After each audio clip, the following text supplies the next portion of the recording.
Hey, so I want to talk about a bunch of things today, and then start off with one is lines of gear and just being prepared, so having stuff with you. So for a while, pretty much until I started having money, I did a lot of sort of preparation for a minimalistic preparation. So just training for not having anything, just getting by on having nothing. So I recommend uh, doing that for as long as you need to.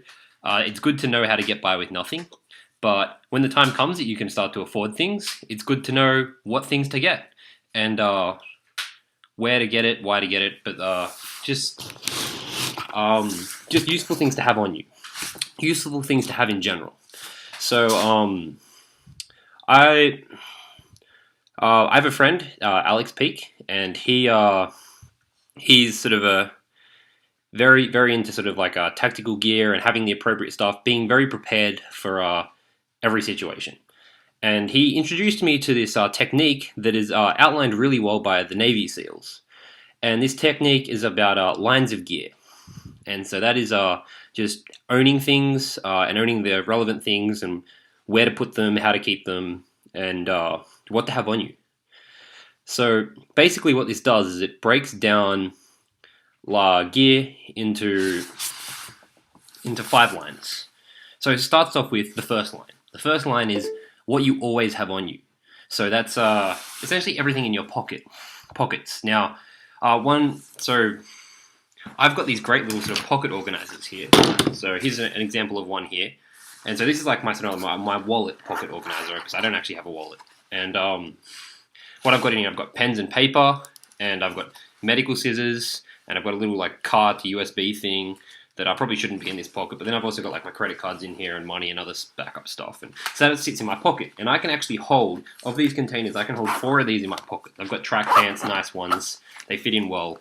And so what this is about is this is sort of like a minimalistic version of everything you need. So I've got this one, but I've got a little medical kit here, and I always carry this around with me too. And so in this guy, I've got a lighter, I've got some paracord, I've got a little light, I've got some band-aids, I've got some gloves, and other stuff like that for medical emergencies. And it's like a little med kit. It doesn't have a heap of sort of important stuff. Like obviously it doesn't have a splint, it doesn't have disinfectant. Like it's missing like a lot, but it has the basics. Band-aids being the basics. And a lot of the other stuff I can sort of like fashion, like in the paracord, I can use that to sort of cut off circulation if I need to, if there's a snake bite. Actually, the most important thing that I have for medical emergencies is this pair of medical scissors, because then I can cut any piece of clothing and turn that into a bandage. So like bandages are big, don't have to carry those. But anyway, so the first line is what you have on you. And so that,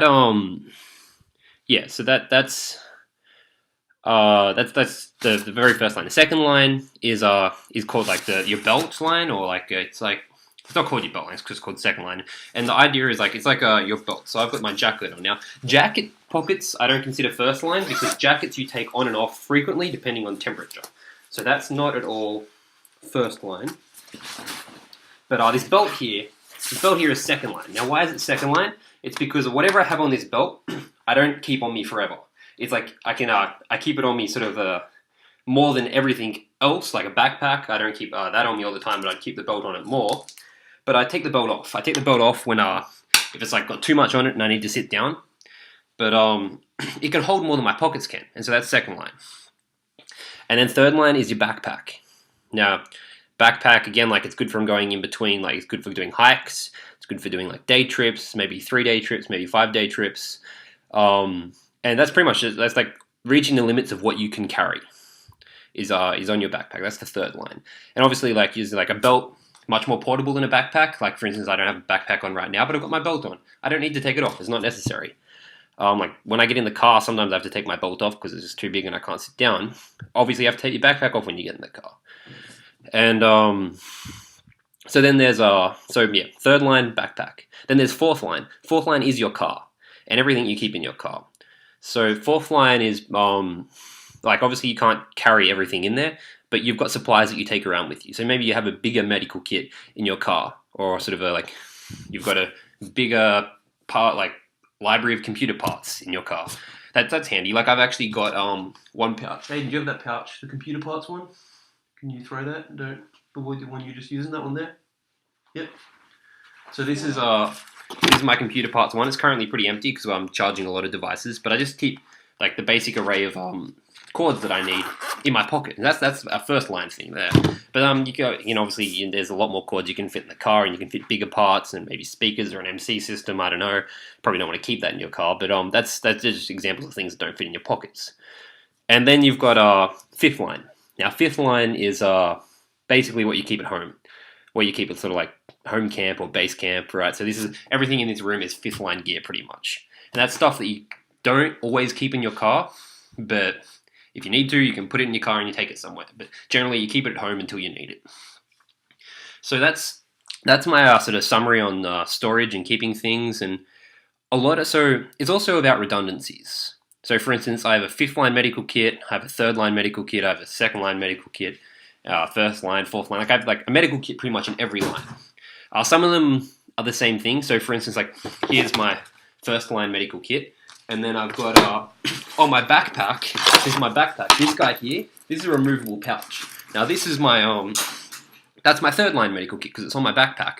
But it's also my second line medical kit because I can take it off my backpack and I can put it on my belt, and then it becomes second line.